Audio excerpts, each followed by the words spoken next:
ሰዎች ሲመካከሩ ይግባባሉ ሰዎች ሲነጋገሩ ይበልጥ ይተዋወቃሉ መተዋወቅ መተሳሰብ መዋደድን ያመጣል አንዱ ለሌላው ያስባል አንዱ ለሌላው አጋዥ እንጂ ጠላት አይሆንም ወንድም ከወንድሙ ሲግባባ ሰላም ይሰፍናል ውረድ እንውረድ ምዕራፍ ይዘጋል በምክክር በጦርነት የሚጠፋ ህይወት በጦርነት የሚጎድል አካል በጦርነት የሚወድም ንብረት አይኖርም ችግር በንግግር አለመግባባት በምክክር ይፈታል ኢትዮጵያውያን አሁን ያንን እያደረጉ ነው ወንድማማቾች ያንን እያደረጉ ነው ሀገር ለማሻገር መጪውን ጊዜ የተሻለ ለማድረግ ኢትዮጵያ እየመከረች ነው ኢትዮጵያውያን እየተሻገሩ ነው ኢትዮጵያውያን የልዩነት ግድግዳ ፍርሰው የአንድነት የፍቅር ድልድይ ይገነባሉ የዘመኑ ጀግንነት ችግርን በመመካከር መፍታት ነውና በቸሪደር ዙሪያው በቸሪደር የኢትዮጵያ ምድር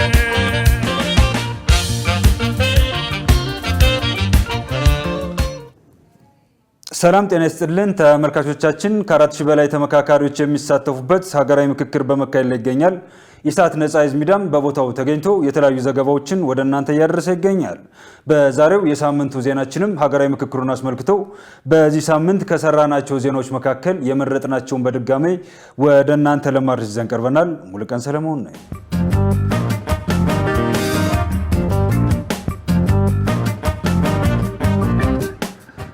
በሀገራዊ የምክክር መድረኩ ላይ የሚደረጉ የጋራ ስምምነቶች ኢትዮጵያን ወደ ዘላቂ ሰላም የመመለስ አቅም እንዳላቸው ተገለጸ ተወያዮቹ ከዚህ ቀደም ልዩነትና ለመግባባት በነበረባቸው ነጥቦች ላይ ሰፋ ያለ ውይይት ማካሄዳቸውን ጠቅሰው ይህም የተሻለ ሀገራዊ መግባባት እንዲፈጠር መንገድ እየከፈተ መሆኑን አስታውቀዋል ሰላማዊት ሙሉጌታ ዝርዝሩን አዘጋጅተዋለች በኢትዮጵያ ለዘመናት ሲንከባለሉ የቆዩ የፖለቲካና የሐሳብ ልዩነቶችን በማጥበብ በወሳኝ ሀገራዊ ጉዳዮች ላይ የጋራ መግባባትን ለመገንባት ሀገራዊ የምክክር ሂደቱ ሚና የጎላ መሆኑ በተደጋጋሚ ይገለጻል። የምክክሩ ተሳታፊዎች እንደሚሉት እየተካሄደ ያለው የምክክር ሂደት ለሀገሪቱ ሰላም ግንባታ እጅግ አመቺ የሆኑ አዎንታዊ ሀሳቦች የተንጸባረቁበትና ማንኛውም ውስብስብ ችግር በሰለጠነ ውይይት መፍትሄ ማግኘት እንደሚችል በተግባር የተረጋገጠበት መድረክ ነው። በምክክሩ ወቅት በተሰበሰቡት ሀሳቦች ላይ መሰረት በማድረግ የተደረጉት የጋራ ስምምነቶች ኢትዮጵያን ከነበረችበት ባለብዙ ዘርፍ ችግርና ለመግባባት አውጥተው ወደ ዘላቂ ሰላም ሊመልሷት የሚችሉ ተስፋ ሰጪ ሀሳቦች እየተነሱባቸው ይገኛሉ። ኢትዮጵያን አንድ የሚያደርግ የሚያስማማ ልዩነቶችን በውይይት በምክክር መፍታት እንደሚቻል አስተማሪ የሆኑ ከኛ አልፎ ደግሞ ለትውልድ የሚተርፍ አስተማሪ የሆኑ ነገሮች ነው ዛሬም እየፈለቁ ያሉ በጣም አስማሚ ለትውልድ ለልማት ለሀገር ግንባታ ለሰላም ግንባታ አመቺ የሆኑ ነገሮች እየፈለቁ ነው ያሉት ልባችንን እየረካ ነው በዚህ ምክክር በጣም ደስ የሚል ጥሩ አስተሳሰቦች አሉ የማንንም አስተሳሰብ ሳይናቅ ሳይጣል ሐሳቦች ሁሉ ተሰብስበው የተሰበሰቡት ሐሳብ ላይ የጋራ ሐሳብ እየወሰን የተስማማንባቸው ነገሮች ሐሳቦች ሁሉ ተግባብተን በመውሰድ ያልተግባባንባቸው ነገሮች ላይ ደግሞ የተሻለ ሐሳብ ያላቸው በተለያዩ ባለሙያዎችም በተለያዩ ሰዎች የሚነሱ ሐሳቦችን ወደ አንድ ያመጣን እየተግባባን አገራችን ከነበረበት ቅርቃር ችግሮች ወጥቶ ወደ ሰላም እንዲመለስ የሰላም አስተሳሰብ ይመጣል ብዬ አምናለሁና መጀመሪያ ስንመጣ የግል ሐሳባችን ይዘን መጣን የጎጥ ወይ የአንድ ግሩፕ ሐሳብ ይዘን መጣን 10 ላይ ሆነ ስንመካከር የግል ነገር እንዳልሆነ ተረዳን የሀገር ጉዳይ የአንድነት ጉዳይ ሀገር መገንባት ነው በአጋጣሚ የኛ አጀንዳ ደግሞ ሀገር ግንባታ ላይ ነው ሀገር የምትገነባ በአንድ ብሔር አይደለም ሀገር የምትገነባ በአንድ ክልል ብቻ አይደለም ሀገር የምትገነባ ሁሉም ዜጋ ሲሳተፍ ነው ሁሉም ዜጋ ደሙን ሲሰጥ ህይወቱን ሲሰጥ ሐሳቡን ሲሰጥ ስለዚህ በጣም ደስ የሚል ሁኔታ ነበረ ሁሉም ሰው የተሳተፈበት ልዩነታችን ትተን ሐሳባችን የግል ሐሳባችን ትተን ወደ አንድ የጋራ ሐሳብ ላይ አምጥተን ስለ ቀይ ባህር ላይ ስለ ህዳሴ ግድብ ላይ ስለ አድዋ ላይ ስለ ድሮ ቀድሞ ሰራዊት ላይ የተመካከር ነው ድሮ ያልተስተካከለ ነገር የሚስተካከልበት ምዕራፍ ስለነበረ እንደኛ የተደሰተ ያለ ብዬ አላስብም በተጨማሪም ተወያዮቹ ከዚህ ቀደም ስምምነት ባልተደረሰባቸውና ከፍተኛ ልዩነት በነበረባቸው ነጥቦች ላይ ውይይቶችን በስፋትና በጥልቀት በማካሄድ አሁን ላይ ወደ ተሻለ ሀገራዊ መግባባት እየተመጣ መሆኑን አረጋግጠዋል። በዚህ ልክ ሁላችንም ስንጀምር ስጋት ነበረን። የሐሳብ መበታተን ይመጣ ይሆን የሚል ሐሳብ ነበረን።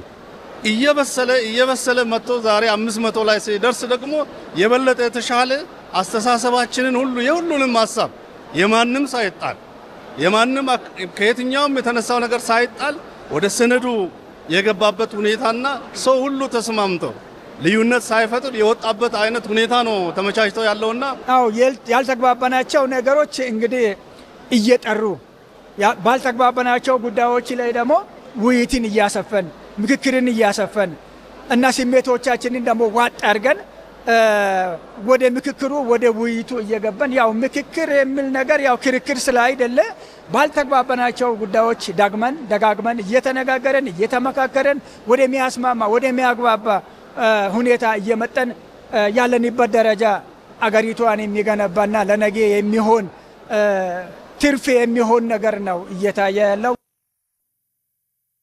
ትግራይን ለማስገንጠል የሚደረግ ትግል ውጤት እንደማያመጣ በክልሉ የሚንቀሳቀሱ ታጣቂ ቡድኖች ሊያውቁ ይገባል ሲሉ የምክክር ጉባኤ ተሳታፊዎች ገለጹ።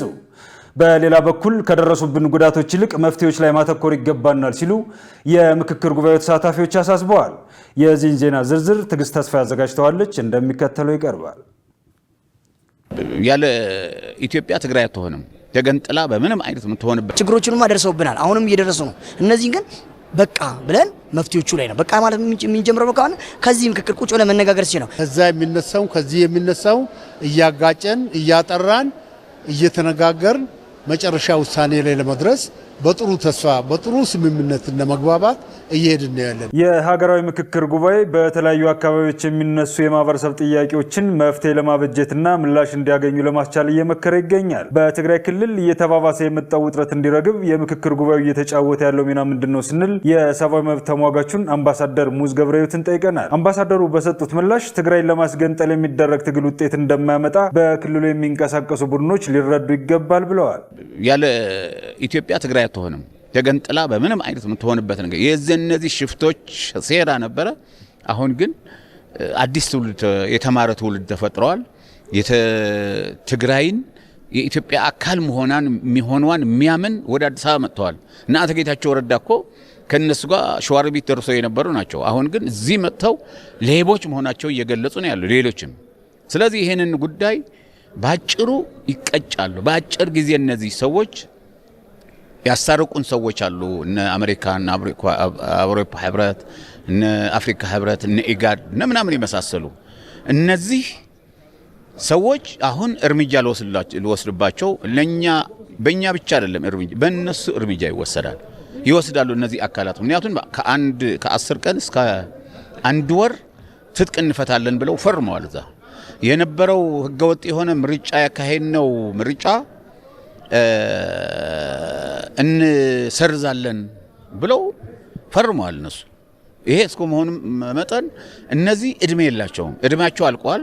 አሁን የቀረው መላሳቸው ነው እንጂ ምንም ነገር የለም። ስለዚህ ለዚህ ምክክር ደግሞ እንቅፋት አይሆኑም። ምክንያቱም ስለዚህ ኢትዮጵያ ትመክራለች፣ ሰላም ይመጣል። እየመከርን ያለነው በጥሩ ደረጃ ደርሰናል። አሁን በሌላ በኩል በተለያዩ አካባቢዎች የሚፈጠሩና እየተፈጠሩ ያሉ ግጭቶችን ለማስቆም የሀገራዊ ምክክሩ አዋጭነት እንዴት ይታያል ሲል ኢሳት የጉባኤውን ተሳታፊዎች ጠይቋል። የመፍትሄ አቅጣጫዎችን በሚመለከት ተሳታፊዎቹ ተከታዩም ብለዋል። በሰሜኑም ክፍል የዛሬ 2 ወር አካባቢ የመሄዱ እድል ነበረኝና መቀሌ ከተማ ነበርኩኝ። ነባራዊ ሁኔታውን በደንብ የማየቱ አማራ ክልልም የዛሬ ወር አካባቢ አማራ ክልል ነበርኩኝ። በተለያዩ እንደ ኦሮሚያም አዳማ ከተማ እንደዚህ በተለያዩ ክልሎች ነበርኩኝ። በነገራችን ላይ ማህበረሰቡ ወይ ደግሞ ነዋሪው ህብረተሰብ ሰላም ይፈልጋል። ችግሮችንም አደረሰውብናል፣ አሁንም እየደረሱ ነው። እነዚህ ግን በቃ ብለን መፍትሄዎቹ ላይ ነው በቃ ማለት የሚጀምረው ከሆነ ከዚህ ምክክር ቁጭ ብለን መነጋገር ነው። ቁጭ ብሎ መነጋገር መቻል ትልቅ ነው፣ ትልቅ የመፍትሄው አካል ነው ብዬ አስባለሁ። ምንም ወደ ትጥቅ ትግል የሚያስገባ ሀሳብ አይኖርም። ለምን እነሱ የሚጠይቁት ጥያቄዎች እዚሁ ምክክር ኮሚሽን ውስጥ ነው ያለው ጥያቄያቸው ማለት ነው። የሁሉም የማንም ቢሆን ከዚህ ጥያቄ አያልፍም። መልሱን ጠብቆ ከዚህ ምክክር ጉባኤ በኋላ እዚህ የመጣው ተመካካሪ የደረሰበትን ሀሳብ ከተስማሙ ወደዚህ ወደ ወንበር ዙሪያው መጥቶ ከመንግስት ጋርም መታረቅ የሚችሉና ሀሳባቸውን መግለጽ የሚችሉበት ደረጃ ይደርሳል ብለን ነው የምናስበው። የግጭት ጉዳዮችንም እየፈተን ወደዚህ ደርሰናል። አሁን ደግሞ የተሻለ ደግሞ በዚህኛው በምክክር ጉባኤ ላይ በህግ ማዕቀፍ እንዲቀመጥ ደግሞ እየጠየቅን ያለ ነው። ለምን የሀገራዊ ሽማግሌዎች አሉ፣ የሃይማኖት አባቶች አሉ። ለሀገራችን ፍትህ የሆነ ስርዓት እሱ አንዱ የኢትዮጵያ ባህላችን የተቀመጠ ስለሆነ ይሄ እንደ በህግ ማዕቀፍ ተቀምጦ ቀጣይነት እንዲኖረው እየጠየቅን ያለ ነው። እነኚህን ልቅም አድርጎ የህብረተሰብን ሙሉ ተሳትፎ ከአካል ጉዳተኞች፣ ከሴቶች፣ ከወጣቶች፣ ከወንዶች፣ ከአረጋውያን በሙሉ እያንዳንዱ ብሶቱንና ችግሩን ለመንግስት ነገ ተነግሮ ያለ ስራው ይጠቅማል የሚላቸው ነገሮችን ሁሉ የተሰበሰቡ አጀንዳዎች በመሆናቸው ከዛ የሚነሳው ከዚህ የሚነሳው እያጋጨን እያጠራን እየተነጋገርን መጨረሻ ውሳኔ ላይ ለመድረስ በጥሩ ተስፋ በጥሩ ስምምነትና መግባባት እየሄድን ያለን። የኢትዮጵያ ሀገራዊ ምክክር ጉባኤ ከ2 ሳምንታት በላይ በሀገሪቱ መሰረታዊ ጉዳዮች ላይ እየመከረ ነው። ታጣቂ ኃይሎች በሀገራዊ ጉባኤው ላይ በመሳተፍ ሀሳባቸውን ማቅረብና በሚቀርቡ ምክር ሀሳቦች ላይ ተሳትፎ ሊያደርጉ ይገባል ተባለ።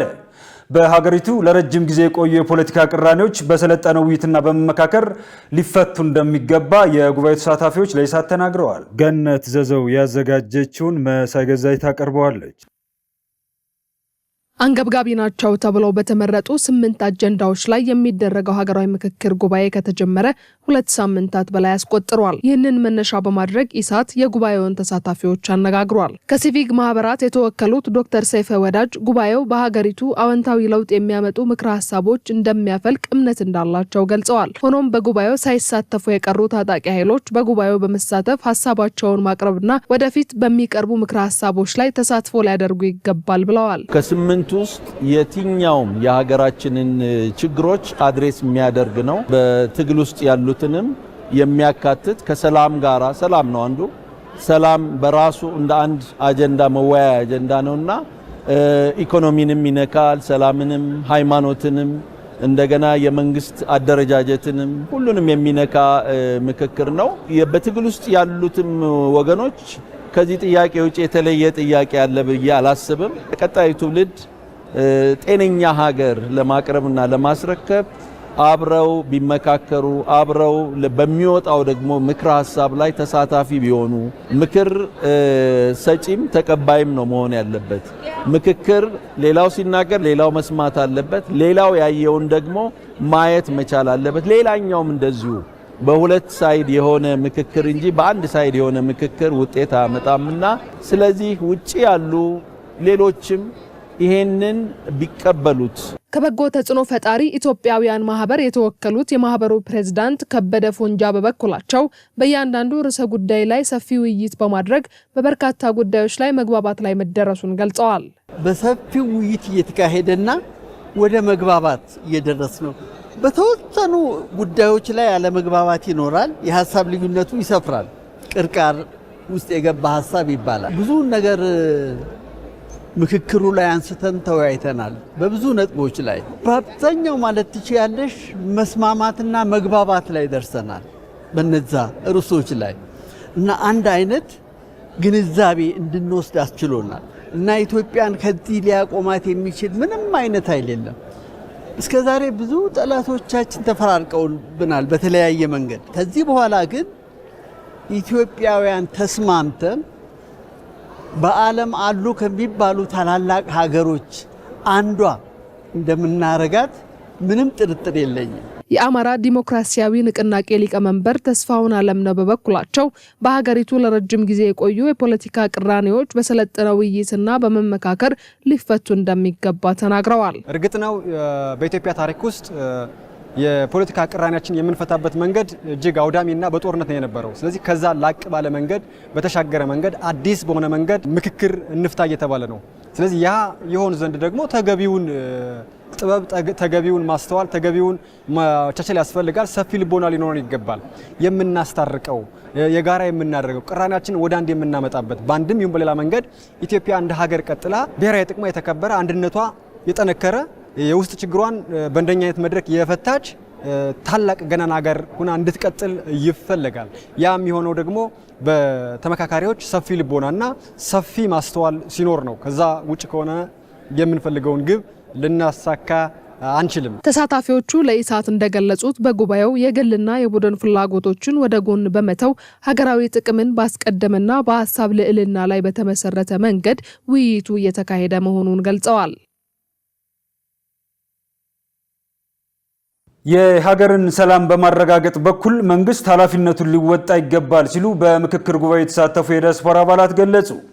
በሌላ በኩል በትጥቅ ትግል ያሉ ቡድኖች የሚያደርጉት ትግል ውጤት እንደማያመጣ በመገንዘብ ወደ ምክክሩ ሊመጡ ይገባል ሲሉ ተሳታፊዎቹ ተናግረዋል። ትዕግስት ተስፋዬ ዝርዝሩን አዘጋጅተዋለች። የኢትዮጵያ ሀገራዊ ምክክር ጉባኤ አሁን ላይ 3ኛ ሳምንቱን ይዟል። ይህንንም ተከትሎ የምክክር ጉባኤው ሂደት ምን ይመስላል ሲል ኢሳት የጉባኤው ተሳታፊዎችን አነጋግሯል። ከሰሜን አሜሪካ የተወከሉት የምክክሩ ተሳታፊ በሀገሪቱ ያለውን የሰላም ጦት መቅረፍ በሚቻልባቸው ጉዳዮች መምከራቸውን አንስተው ጉባኤው ሰላምን ለማረጋገጥ ያለው ጽኑ አቋም የጉባኤውን ስኬታማነት ያሳያል ብለዋል። በእውነት ለመናገር ከሆነ የዚህ የምክክር ትልቁ ስለ ሀገር እድገት ብልጽግና ሁሉ ነገር ስታነሺ ከሁሉ በፊት መቅደም ያለበት በሀገራችን ውስጥ ሰላም ነው ብዬ አምናለሁ በግሌ። ይህን ሰላም ደግሞ ለማምጣት ሰላም ከተወሰኑ አካባቢዎች የሚመነጭ አይደለም፣ አጠቃላይ የህብረተሰብ አስተዋጽኦ ነው። ሰላምን ለማምጣት እያንዳንዱ የህብረተሰብ ክፍል ለዚህ ዝግጁ መሆን አለበት። በዛ ላይ ደግሞ መንግስትም ደግሞ ትልቅ ኃላፊነት አለበት ሰላምን በማምጣት ረገድ ማለት ነው።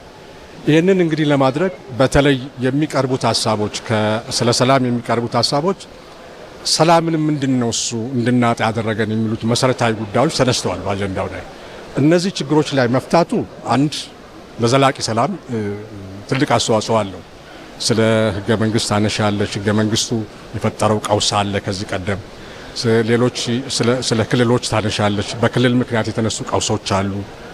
እነዚህን ቀውሶችን መድፈን ከቻለን ለሰላሙ ጥሩ ሁኔታዎችን እናመቻቻለን ብዬ አስባለሁ። በኖርዌይ የስቶክሆልም ተወካይ የሆኑት ሰዋሰው ስለሺ በበኩላቸው በግጭት አውድ ውስጥ የስነልቦና ጉዳትና ሌሎች ጉዳቶች የገጠማቸውን ዜጎች በምክክር ጉባኤው ዜጎች የሚካሱበትና የሚደመጡበት መልካም አጋጣሚ ነው ብለዋል።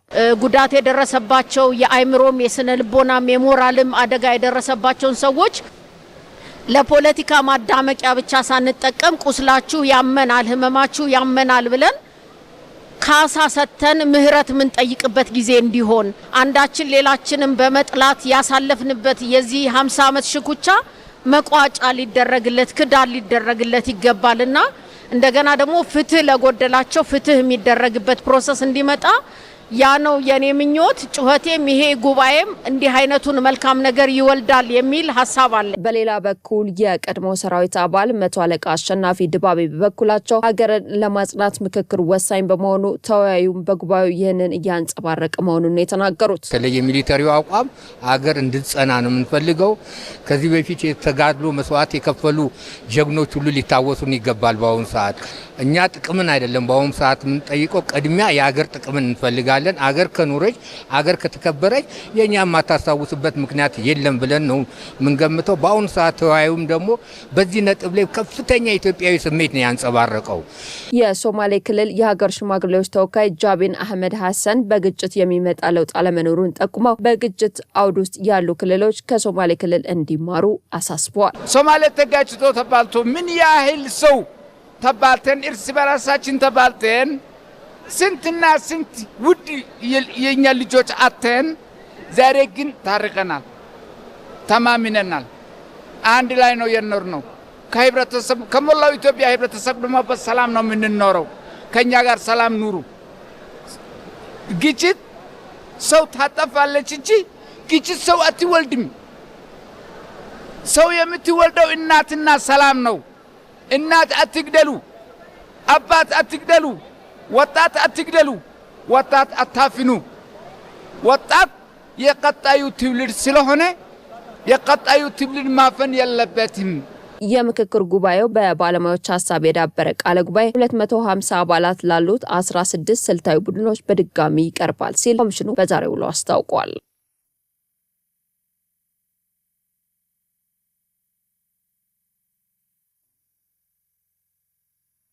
ለትጥቅ ትግል ወደ ጫካ የገቡ አካላት ጥያቄዎቻቸውን በግልጽ በማቅረብ ወደ ሰላማዊ አማራጭ እንዲመለሱ ተሳታፊዎች አሳሰቡ።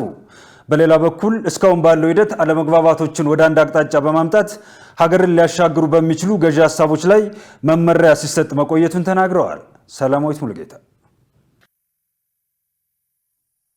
ሀገራዊ የምክክር ሂደቱ ወደ ዋናው የ500ዎቹ ጉባኤ ለመሸጋገር የመጨረሻ ምዕራፍ ላይ መድረሱን የሀገራዊ ምክክር ኮሚሽን ዋና ኮሚሽነር ፕሮፌሰር መስፍን አራያ በትናንትናው ዕለት በሰጡት መግለጫ አስታውቀዋል። የምክክሩ ተሳታፊዎች ከ10 አባላት ካሏቸው ቡድኖች ጀምሮ እስካሁን የነበረው የምክክር ሂደት የደረሰበትን ደረጃ ሲገልጹ አለመግባባቶችን ወደ አንድ አቅጣጫ በማምጣት ሀገርን ሊያሻግሩ በሚችሉ ገዢ ሀሳቦች ላይ መመሪያ ሲሰጥ መቆየቱን ተናግረዋል። በሂደቱም የተለያዩ ሀሳቦች ወደ አንድ እየመጡ ያለበት ሁኔታ መኖሩን ተመካካሪዎቹ ጠቁመዋል። ያንዱን ሀሳብ ወደ ሌላኛው ሀሳብ ጫና ሳይደረግበት የፈለገው ነፃ ሆኖ የራሱን ሀሳብ ገልጾ ግን የትኛው ይሻለናል እኔ ሀሳብ እንደዚህ ነው ግን ሀገርን ሊያሻግርልኝ የሚችለው ሀሳብ የትኛው ነው በሚል ኮንክሉዥን እየሆነ እየተጠቃለለ መጥቶ ገዢ የሆነ ሀሳቦችን እያስቀመጥን እየሄድን ያለን በየቀኑ ከኔነት ይልቅ የኛነት ወደሚለው አስተሳሰብ እየተመጣ ያለበት ሁኔታን ያያየን ነው ያለነው። ያው እኛነት ውስጥ እኔነትም ስላለ ማለት ነው ተሸጋገር ነው ያለነው። በእነዚህ ሂደት ውስጥ ብዙ ትምህርቶችን እያገኘን የተለያዩ አስተሳሰቦችን ወደ ተቀራራቢ አስተሳሰብ እየመጣን ያለንበት አግባብ እንዳለ ነው ያየሁት። ተሳታፊዎቹ ጨምረው እንደገለጹት ነፍጥ አንግበው የሚንቀሳቀሱ አካላትን እሳቤና ጥያቄዎች በውይይቱ ላይ ማቅረባቸውን ገልጸው እነዚህ ታጣቂ አካላትም ጥያቄዎቻቸውን ለሚመለከተው አካል በማቅረብ ወደ ሰላማዊ አማራጭ መመለስ እንዳለባቸው በአጽንኦት አሳስበዋል። ወንድሞቻችን በእነሱ እሳቤ በእነሱ አመለካከት እኛ ጫካ ያስወጣናል እኛ ለግጭት ይሆናል የሚሉትን ጥያቄዎችን በሙሉ ይዘን ቀርበናል። እንደራሴ ክልል በቃ እየሰለጠነ በመኔዳ ዓለም ላይ እኔ ነፍጥና አንግቦ ጫካ መውጣት የመፍትሄ አካል ይሆናል ብዬ አላስብም። ቁጭ ብለን ሰክኖ መነጋገርና መፍትሄ ማምጣት ግን ይሄ ምክክሩ በር ከፋች ነው ላለሁ አሁንም ጥሪ ያቀርባለሁ ለወንድሞቼ በሩ ክፍት ነው። ማንንም ሰው ለሰላም ማንንም ሰው ለንግግር ማንንም ሰው ለምክክር ራሱን ካዘጋጀ መጋጨት መጋደል ንብረት መውደም የሰው ህይወት መጥፋት መኖር የለበትም። እኔ ነው በዛው ማስተላልፈው ለኦነግ ሸኔ መንበለው ለፋኖ መንበለው ለኢትዮጵያ ለትግራይ አካባቢ ላይ ላሉ ጦር አንግበው ለወጡ ወንድሞቼ ጦርነት አይበጀንም። አቋምን 3-4 ጊዜ አቋሜን ገልጭ ያለው የሚል ሳይሆን ለየት ያለ አቋም ይዤ ነበረ።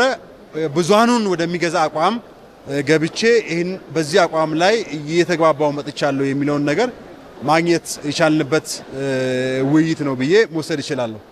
ለልጆቻችን ለሀገራችን ለህዝባችን ጥሩ ነገር እንስራ። ያለፈውን በዛ ውስጥ ሆነን መወቃቀስና መጨቃጨቅ አያስፈልግም። ሀገር ለህዝብ ናት ለኛ ናት። እንኳን ለኛ ቀርታ ኢትዮጵያ ሀገራችን ለሌላውም ተተርፋለች። ሰላምን ነው የምንፈልገው ፍቅርን ነው የምንፈልገው አንድነትን አንዱ የአንዱን ባህል አክብሮ አንዱን የአንዱን ስቴትና ወግ አክብሮ ተከባብረን አብረን መኖሩ ነው የሚያዋጣን። መመካከር መወያየት መደጋገፍ ሀገርን ያሻግራል። የእናንተን ጥያቄ ማን ይመለከተኛል ይሄን ጥያቄ ይፈታልኛል ለምትሉት አካል አቅርባችሁ በጠረጴዛ ዙሪያ ተነጋግራችሁ ችግሮቻችሁን ፈታችሁ አንድ ኢትዮጵያን ሰላም የሆነች ኢትዮጵያን ለትውልዱ እንድታስረክቡ በማለት ጥሪ ለነሱ አስተላልፋል። ልዩነቶችን በማጥበብ ሰላም የሆነች ኢትዮጵያን ለትውልድ ማስረከብ ይገባል ሲሉም አሳስበዋል። ተመልካቾቻችን ኢሳት ሳምንታዊ ዝግጅታችን እንደቀጠለ ነው። በሳምንቱ ካዘጋጀናቸው ዓለም አቀፍ ዜናዎች መካከል ደግሞ የመረጥናቸውን እናስታውሳችሁ። ፕሬዝዳንት ዮዌሪ ሙሴቬኒ ወታደሮቻቸውን ወደ ጋዛ ሰርጥ ለማሰማራት ያሳለፉትን ውሳኔ የዩጋንዳ ፓርላማ አጸደቀ።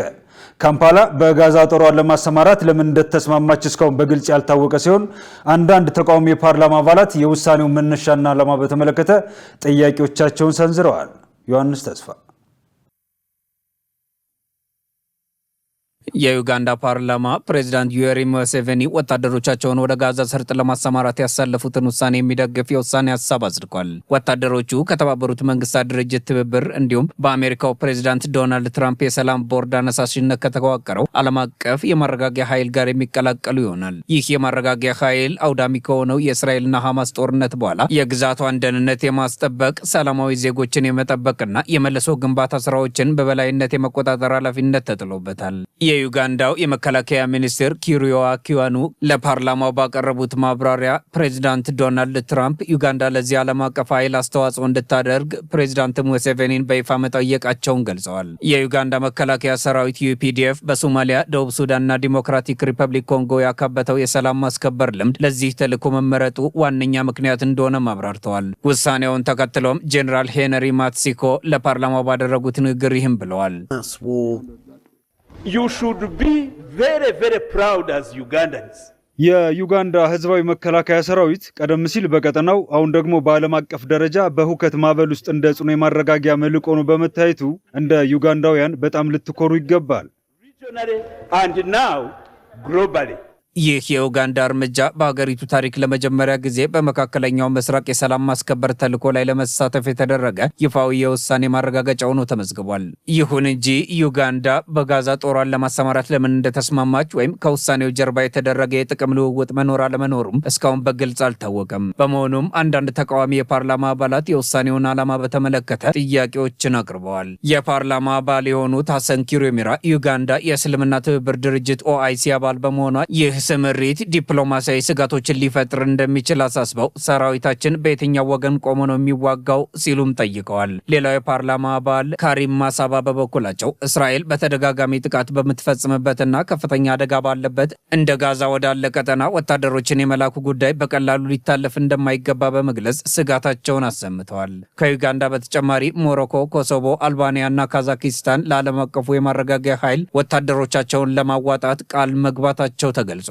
በአሜሪካዊው ሜጀር ጀነራል ጃስፐር ጄፈርስ የሚመራውና 20 ሺህ ወታደሮችን ያቀፈው ይህ ዓለም አቀፍ ኃይል የእስራኤል ቁጥጥር በሌለባቸው የጋዛ አካባቢዎች እንደሚሰማራ ይጠበቃል። ባለፈው ሳምንት የአሜሪካው ፕሬዚዳንት ዶናልድ ትራምፕ ሐማስ ትጥቅ የሚፈታበትንና ዓለም አቀፉ የማረጋጊያ ኃይል አይኤስኤፍ ከመሰማራቱ በፊት የእስራኤል ኃይሎች በደረጃ ከግዛቲቱ የሚወጡበትን ፍኖተ ካርታ ይፋ ማድረጋቸው ይታወሳል። የእስራኤል መንግስት በታቀደው ሀሳብ ዙሪያ ከፍተኛ የደህንነት ስጋቶች እንዳሉበት አስታውቋል። የእስራኤሉ ጠቅላይ ሚኒስትር ቤንጃሚን ነታንያሁ ሐማስ ሙሉ በሙሉ ትጥቅ እስኪፈታ ድረስ እስራኤል ከጋዛ እንደማትወጣ አጽንኦት ሰጥተው ተናግረዋል። በአሁኑ ወቅት የዩጋንዳ ጦር ወደ ጋዛ የሚሰማራበት ትክክለኛ ጊዜ የሰራዊቱ ብዛትና ዝርዝር ኃላፊነት በፕሬዚዳንት ዩዌሪ ሙሴቬኒ የመጨረሻ የትዕዛዝ መመሪያ የሚወሰን መሆኑን የዩጋንዳ መከላከያ ኃይል አስታውቋል። ዜናውን ስናጠናቅር አፍሪካ ኒውስ እና ካምፓላ ራዲዮን በዋቢነት ተጠቅመናል።